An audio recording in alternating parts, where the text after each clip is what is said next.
Buenas noches, mi nombre es José Abraham Macías Torres del curso 11.4 y les vendré a explicar sobre qué es y cómo funciona el efecto del calor sobre el organismo. Primero les explicaré qué es el calor. En el pasado se creía que dos sistemas alcanzaban su equilibrio térmico gracias a una sustancia llamada calorífico. Se había postulado que un cuerpo contenía esa sustancia calorífica y era proporcional a su temperatura. En el pasado se hablaba sobre un ejemplo que se parece mucho a lo que se ve hoy en día sobre la definición de calor, que es cuando dos objetos están en contacto, el cuerpo de mayor temperatura se ve calorífico al cuerpo de menor temperatura hasta que llegan al equilibrio térmico. Pero esto se desmiente, ya que la idea de una sustancia que se transfiere conlleva la implicación de que hay un límite para la cantidad de energía calorífica que puede obtener un cuerpo. Ya después de que eso se haya descartado, ya se viene a hablar sobre la definición del calor. Después de varios años, de que varios científicos aproximadamente en la década del, 1700, del siglo 1700, del año 1798 hayan hecho experimentos para en sí verificar cuál es la definición y aclarar qué es el calor. En sí el calor ya no es algo que posea un cuerpo, sino es algo que este mismo puede hacer o absorber. El calor es simplemente otra forma de energía que puede medirse únicamente con términos de efecto del que lo produce. La unidad de energía del sistema internacional, el Joule, se utiliza para medir energía y también se utiliza para medir el calor, pues ya que es otra forma de energía. Existen otros tres sistemas de medición para medir el calor, el primero se llama caloría, que es la cantidad de energía necesaria para elevar la temperatura de un gramo de agua a 1 grado Celsius. La segunda es una kilocaloría, que es la cantidad de calor necesaria para elevar la cantidad de 1 kilogramo de agua a 1 grado Celsius. La última, que es una unidad térmica británica llamada BTU, que es que consiste en la cantidad de calor necesaria para elevar la temperatura de 1 libra patrón a 1 grado Fahrenheit. El calor en sí se puede generar gracias a la reacción química como la combustión, a la reacción nuclear como aquellas que se desarrollan dentro del Sol o una disipación, ya sea mecánica, fricción, electromagnética o de microondas. En sí, todo cuerpo contiene en su interior energía térmica, que al momento de que este cuerpo cede energía térmica a otro cuerpo, ya se empieza a hablar sobre el calor. Ahora les explicaré sobre los efectos del calor en el organismo.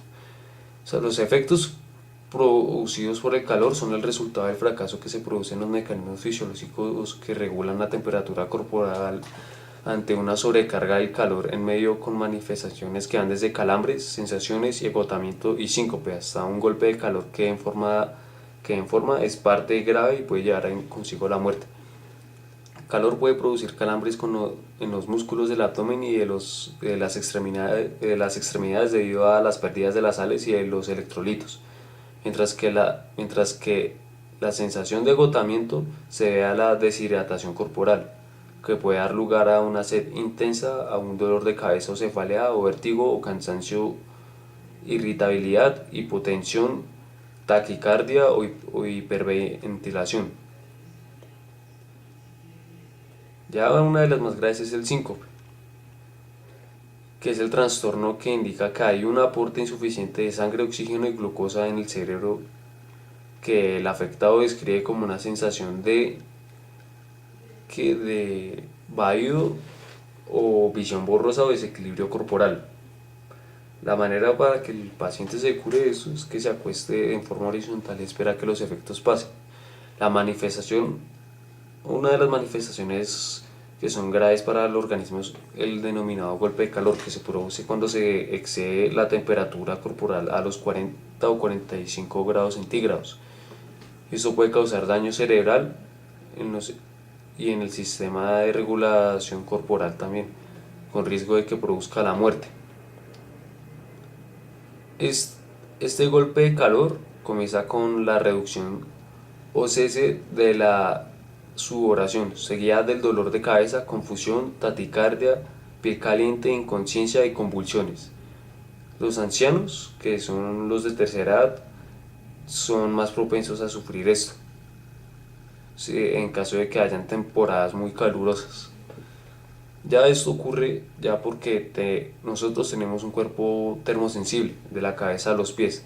Cada una de las partes del organismo vivo reacciona de forma concreta ante el calor. Por ejemplo, para que el cuerpo humano comience a sudar, sirve unos sensores que se activan cuando el cuerpo registra 30 grados centígrados en la piel.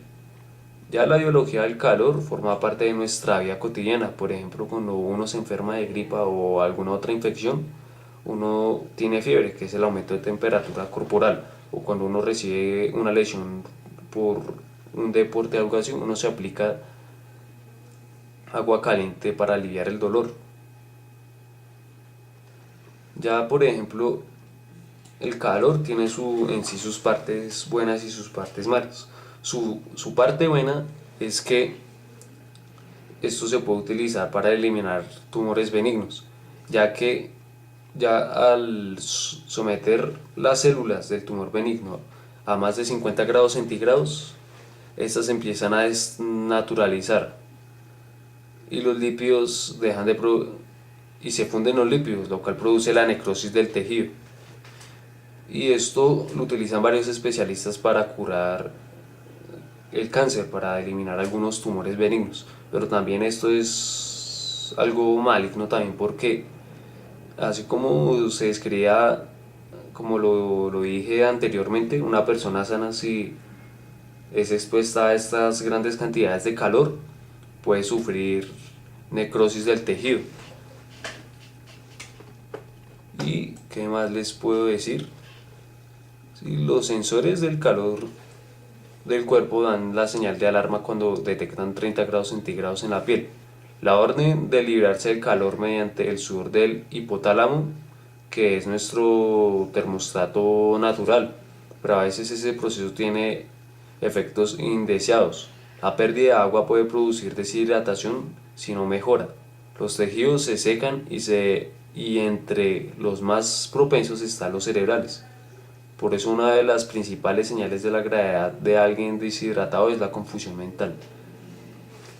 Entonces, en conclusión, el calor se empieza a hablar ya cuando hay una transferencia de energía térmica de un cuerpo hacia otro cuerpo. Esto puede ser bueno y malo.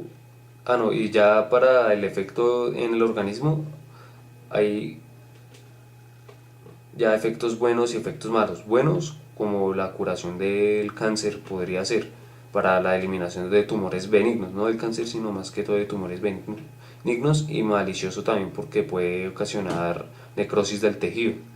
Bueno, esto amigos, esto fue todo. Muchas gracias por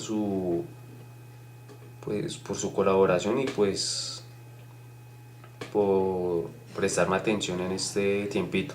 Muchas gracias. Dios los bendiga y amén.